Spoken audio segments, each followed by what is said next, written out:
Hello Movie Mavens, welcome back to another video on the B Movies channel. My name is Bailey and I put the B in movies. I hope you are all having a wonderful week. It's actually my birthday week. Today is my birthday proper. I am 32 years old today, which is wild and is a good way to start the Bailey Babbles today. I'm really proud of myself, but it has been one hell of a year. I'm going to be very honest. But there's definitely a lot of good that has come out of this year with a lot of the bad. And I've been thinking about it, and one of the big things I'm going to bring into my 32nd year is letting go. And what I mean about that is I'm really focusing on letting go of things that no longer bring me happiness or serve me or bring me unnecessary stress, be them relationships or habits. And I think that's my overall advice to you now as I face my 32nd year and as the 32-year-old face of this channel is to let go. It turns out Avril Lavigne was wise beyond her years. And that's the energy we're bringing into 32 is just letting go. And so, again, I hope you can take something away from that advice. And if you are looking for a way to honor me today on my birthday, watch one of your favorite movies, order some dope pizza, and just do something nice for yourself. So now let's go ahead and hop into our blog roundup for the week. If you're new here, the B Movies channel is just a continuation of the B Movies blog, which is just bmovies.blog. It's always linked in our description box below. And we release new pieces usually every Monday through Friday around 10 a.m. Central Standard Time. I've said this before, sometimes I have to fight with WordPress, but usually it's up around 10. And so sometimes if we ever, and this goes for YouTube as well, if there's ever a disruption in the upload schedule, follow us on Instagram, just at bmovies channel. We will always update there. So just a heads up. Excuse me. And so this week, over on the B Movies blog, you can find pieces like, on Monday we talked about Mary-Kate and Ashley Olsen and the impact they had on pop culture. Obviously, I didn't talk about their personal lives because I don't think it's right to speculate. I think the media has hounded them. I mean, they rarely even make public appearances anymore. And so I focus just on the movies, their TV shows, and their merchandise from the late 90s. Well, really, they started in the early 90s acting through 2004. So check out that piece. We talked about the Ashley Simpson show. For those who don't know, Ashley Simpson had a 2-season reality show as she was working to write, record, and release autobiography. And it's also when she was dating Ryan Cabrera, who, from what I have seen now, is kind of trash. But we do talk about the Ashley Simpson show, and I have some very hot takes about how she's treated by a lot of people on that show.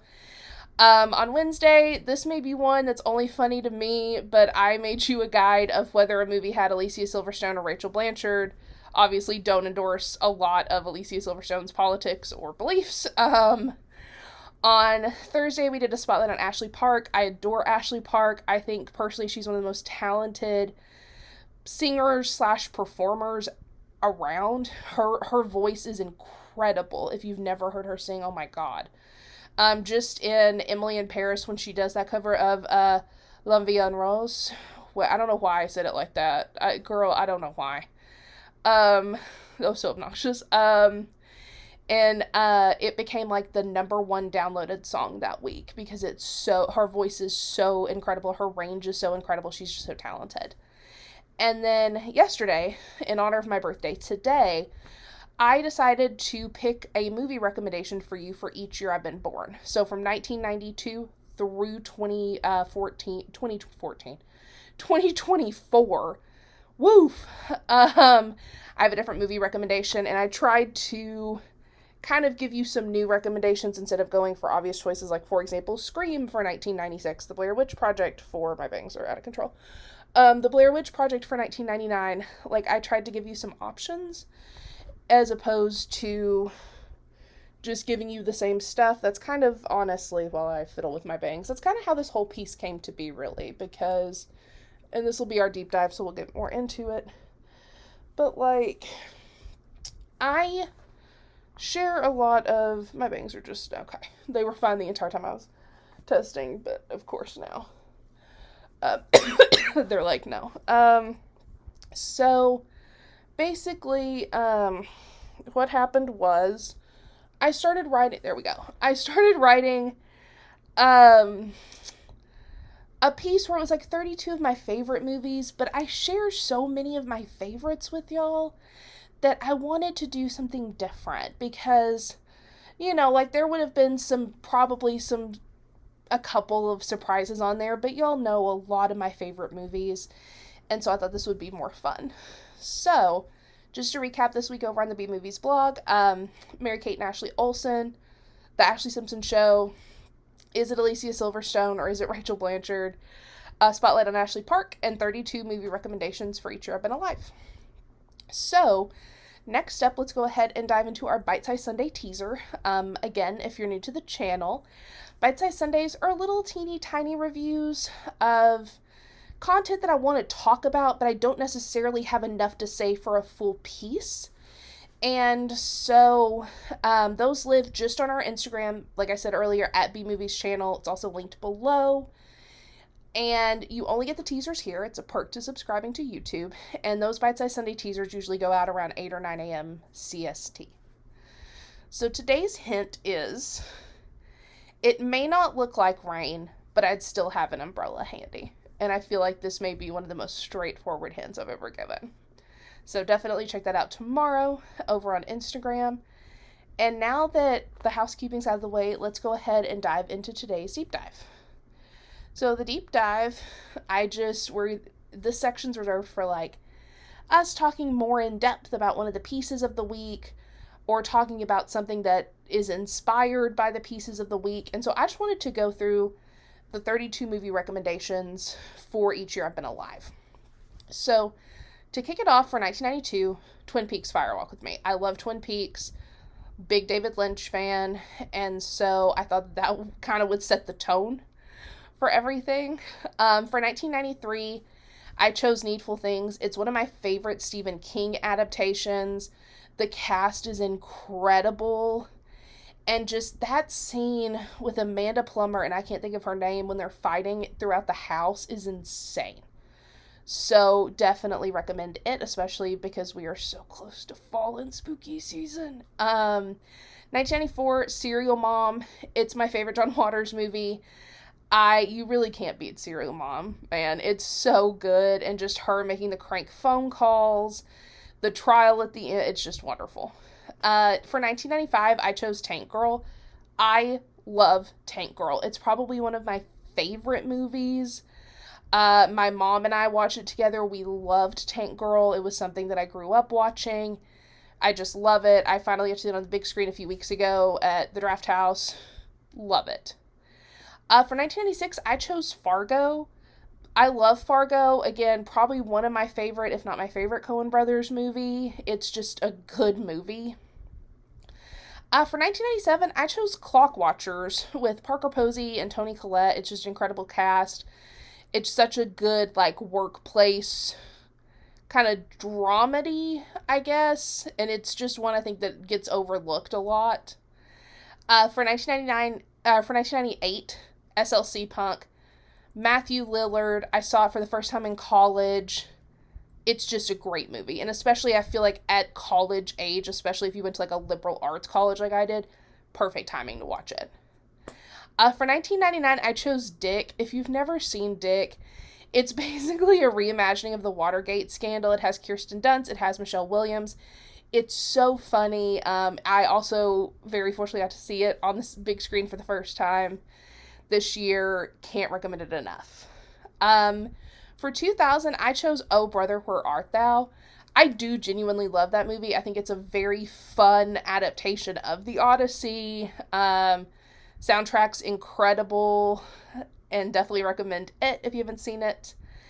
2001, Get Over It.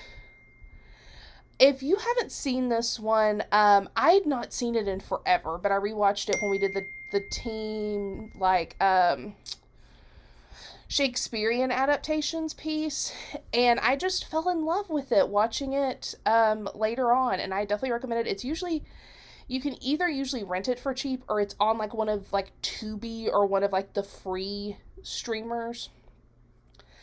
2002 Crossroads, I had to choose Britney, man. Like, I grew up with Britney Spears. You know, I want to say I saw this movie in the theater. Either that or like my mom bought me the DVD or VHS as soon as it came out. 2003 Mystic River, which I feel like is a little bit of a wild card for me, but I was just looking through everything that came out that year, and it just really stuck out to me, and that movie's one that just kind of lives in my head rent-free sometimes. 2004 Eternal Sunshine of the Spotless Mind. I know, like, for example, I love that movie. My brother-in-law loves that movie. But then I don't think my sister likes that movie. And so it's like very hit or miss with people. For me, it's a huge hit. I love Eternal Sunshine of the Spotless Mind. 2005, Elizabethtown, another hit or miss. I went and saw this in the movie theater. I actually really like this movie. I know a lot of people don't, but I do. Especially just the scene at the beginning. Like, it's not funny, but it's you know, it's darkly funny. When he's on the treadmill and he's going to unalive himself by taking 2 knives that he has duct taped to the handles of the treadmill, which is the goofiest thing ever. I just really love that movie. For 2006, I put Stick It. If you are queer, especially if you are a queer woman, queer NB, that movie was instrumental in a lot of our sexual awakenings and, like, realizing that we were queer. I have so many queer friends, and, like, one common thread is Stick It. If you haven't seen it, it's a gymnastic movie, watch it. 2007, I said Juno. I think I saw Juno, if memory serves. I think I saw it in the theater a couple of times. Elliot Page is incredible in it. I mean, Jason Bateman's character is so incredibly icky. Jennifer Garner is incredible as always, you know, and then you have J.K. Simmons, Allison Janney. It's so good. And we all know I'm a big Diablo Cody fan. For 2008, I said The House Bunny, and listen, The House Bunny, my bangs are going to be the end of me. House Bunny, in my opinion, is one of the funniest movies. It is one of my favorite comedies. I will always laugh out loud when I watch it, and I just think it's wonderful. For 2009, I said Whip It. Again, love that movie. I live in Austin, so I think that's a big part of it. Always been really, really into roller derby stuff, and I just think it's an awesome movie. And again, the cast is stacked. Elliot Page again. I just think it's incredible.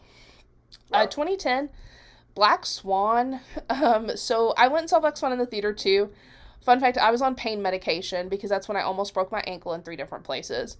So I had to rewatch it soon after because it was a lot to take in on pain medication. So I love Black Swan. I think it's very dark, it's very queer, but I also think it's like Darren Aronofsky's most approachable movie, ? But I just really love this movie. And then a very dark horse for 2011, I love Sucker Punch. It is there are 2 Zack Snyder films that I love. I do love his Dawn of the Dead remake, which I know is controversial, but I love his Dawn of the Dead remake. Obviously not more than the original, but I love his Dawn of the Dead remake. I watched it 98 times growing up. We watch it all the time. And I love Sucker Punch. And I know Sucker Punch, again, I know that it's a mixed bag. I love Sucker Punch. For 2012, I did Chastity Bites, which I think is criminally underrated. If you haven't seen it, it's about Elizabeth Bathory as a vampire, And it has Mindy from Drake and Josh, I think is who the lead in it is. It's very good. It's very funny. It's a horror comedy. I think it's definitely underrated. For 2013, Cheap Thrills, y'all know I love this movie. I love this movie. I recommend it to everyone, especially if you're looking for like a dare-based horror movie, which I know is like a very niche, like, y'all, my bangs are gonna end me because they've been fine all day. And so, of course, the second I start recording, they like start falling every which way. I love this movie, especially if you're looking for dare-based horror recommendation. I think it's excellent. And also Sarah Paxton, girly, be in more horror. You're so good in horror. 2014, Frank. This is another movie that lives in my head rent-free. I love Frank. I don't know why. I just love it. For 2015, Green Room. I feel like that's a really obvious one. Freaking love that movie so much. It's a great punk rock horror movie. Next up in 2016, Found Footage 3D, which I feel like is another dark horse, but I actually really, really like this movie. I don't think it's like a perfect movie by any means, but I just really like it. 2017, Baby Driver, again, very unfortunate how many awful and problematic people are in this movie, but it is one of my favorite movies of all time. It's probably my favorite Edgar Wright movie. It's just so good. It's one of those movies where I think I've talked about this, where like when I left the theater with my friend, I was like, now that's a movie. 2018, Slice. I think Slice is also criminally underrated. It is a horror comedy. It has Chance the Rapper in it. It has Chris Parnell in it. It's just fun. It's just a lot of fun, and I believe it is A24. For 2019, I did The Farewell. Love that movie. Another A24 classic. For 2020, I did Uncle Peckerhead. This is, if you've not seen it, watch it immediately. It's so good. Uncle Peckerhead, I think, is also criminally underrated. It's so good, and it's such a good example of punk rock horror. For 2021, I did VHS 94. I know, I just love VHS 94 so much. I also love VHS 99, outside of kind of the wraparound, because I think the wraparound's the weakest part of VHS 99. But just love VHS 94. I find myself revisiting it all the time. For 2022, I said X. We all know I love the X Pearl Maxine trilogy, but I didn't want to, y'all know Pearl is my favorite, so I wanted to hold back, but I did choose X for 2022, because X was so good. For 2023, last year, No One Will Save You was one of my favorite horror movies of last year. Just really loved that movie. Y'all know that I wrote a piece about it. I just loved it. And then for this year, my recommendation is Challengers. If you've not seen Challengers yet, watch it immediately. It's so good. It's one of my favorite movies of the year. It's just so good. So, now let's go ahead and dive into our special features, which is reserved for updates on our favorite analog horror series, horror ARGs, and just stuff I want to talk about that I may not necessarily write about. Again, just another perk of subscribing to our YouTube channel. So, first up, let's talk about Dìdi, because I finally got to see Dìdi yesterday, because I did a double feature yesterday and I'm doing a double feature today, because of who I am as a person. So I'm going to do a full review on Dìdi. It is going up on bmovies.blog. This is one of those exceptions. But Dìdi is going to be probably in my honorable mentions for my favorite movies of this year. It encapsulates the zeitgeist of 2008 so well, like down to the music, down to the band t-shirts, the fashion, just the vibe.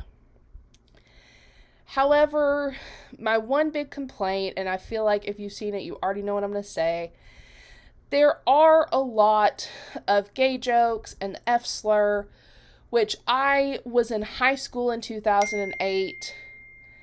I fully understand it was commonplace, but I still don't necessarily know if we need to emphasize it. Again, like, I get it was common, but, like, do we need to emphasize that? That's my one complaint. I can't rave about Joan Chen enough in this film. Her performance is outstanding. I wish she would get nominated come award season. I know that it's probably unlikely that she will, but just her, there's a scene, there are several moments in this movie actually where she's given these monologues or just like this really impactful dialogue, and the way she delivers it's just almost breathtaking. And I think this movie also does a great job of like depicting, both of my grandmothers were not very great to my mother, her mother, or my paternal grandmother. And so I think it does an excellent job kind of like depicting that conflict within the home / outside of the home. I love how vulnerable this movie is at times. I just loved this movie. If you're a fan of 8th grade Bo Burnham's movie, I would definitely check this one out. I would also say mid-90s, like just a reminder, Jonah Hill is absolute poopy garbage. But I would say if you liked mid-90s, I think you'll like this movie as well. But again, just a reminder, Jonah Hill is trash. So next up, I also saw, the second film I saw last night was Alien Romulus. And so I've seen a lot of mixed reviews on this one. I personally loved it. I would give it a solid 8.5 out of 10. I think it's an ooey, gooey, badass entry to the Alien franchise. I want to give Kaylee Spaney a shout out because I'm really glad that she was able to overcome Priscilla, because it's clear she is a very good actor, and I hate that was like kind of her breakout role. I think that the story is solid. I think that the creatures are next level. I think that Fede Alvarez was able to like capture the same feeling of Alien and Aliens, particularly Alien. Because, you know, there are scenes in Alien, and this was a complaint that I heard at the theater last night, was about the pacing. But my counter argument to that is, if you've seen the original Alien, it's slow at times. There is just some space background to set the scene of how isolated they are out there. And so to me, it was just like the first Alien.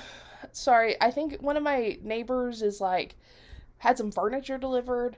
It's been a long time since we've had a dog interrupted video, so I guess my birthday is as good a time as any. So like I was saying, I thought the pacing was fine. I thought, because again, I love Alien and Aliens both, especially the first, like, Alien, I think is one of, if not the best sci-fi horror movie of all time. But there are times to set up and really make those face hugger and chest burster and action sequences pop, where it is kind of slow. It is a slow burn at times. But I really enjoyed it. My only critique, and I'm not going to spoil this because this is opening weekend and I'm not going to be that girl. My issue, I had a CGI issue, and if you want to know, we can talk about it a couple weeks from now. But that's what took it down for me, was a CGI issue, and that's all I'm going to say. Because again, I don't want to spoil anything. But I do recommend, I would watch the first two Aliens, especially the first one, before you go into Alien Romulus. That would be my advice. And it does feel at the beginning, like, I will admit, it feels a little bit apocalyptic Star Wars-y. But again, it all worked for me. You know, a lot of the people that were walking out of the theater, I don't think were very happy with it, just based on some rumblings I was hearing. But for me, 8.5 out of 10. I think it was good. So next up, we have new Vintage 8. Hey, Vintage 8. We have 8 Steps of the Eye Part 2. And in this installment of the video, Chris, who seems to be like our main character, he was a friend of a reporter named Carl Summers, who's unalive, and it was under mysterious circumstances, it seems. In the notes Carl left for Chris, he makes it very clear that this group is dangerous and that it's basically up to Chris to try to stop them at any cost. It seems that Carl actually got an invitation to the Order of the Eye to, like, investigate the cult further, and Carl reveals that he was sent a pledge to take via VHS tape. And basically, the pledge is about as bad as you think it is. So you have to promise that you fully commit to the eye, even if it means being unalived. And basically, like with most cults, like you're giving up your individuality to a collectivistic hive mind. So, that's great. But keep it up, Vintage 8. I'm really interested to see where this one goes. Really invested in this one. So, super stoked. And then finally, I was recently reminded of a video that I love called Every 90s Commercial Ever. And if you have not seen it, I'll link the video and I'll tag, I think Rocket Jump is the channel that created it. And if you aren't familiar with this, let me give you just a really quick gist. So the video starts out as like a normal parody of like 90s commercials, like something you'd see in like a Capri Sun commercial. However, things quickly dissolve into like an 80s Cronenbergian nightmare.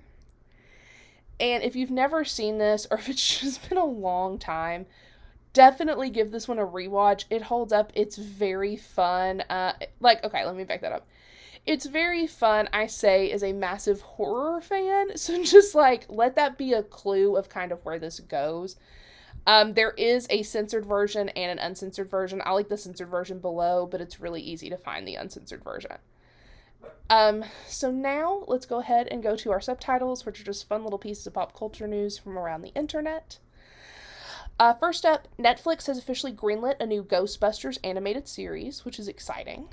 And then in sad news, Max, if you haven't heard, is shutting down the Boomerang app, which was the classic MTV classic Cartoon Network cartoon app, and will be moving everything to Max.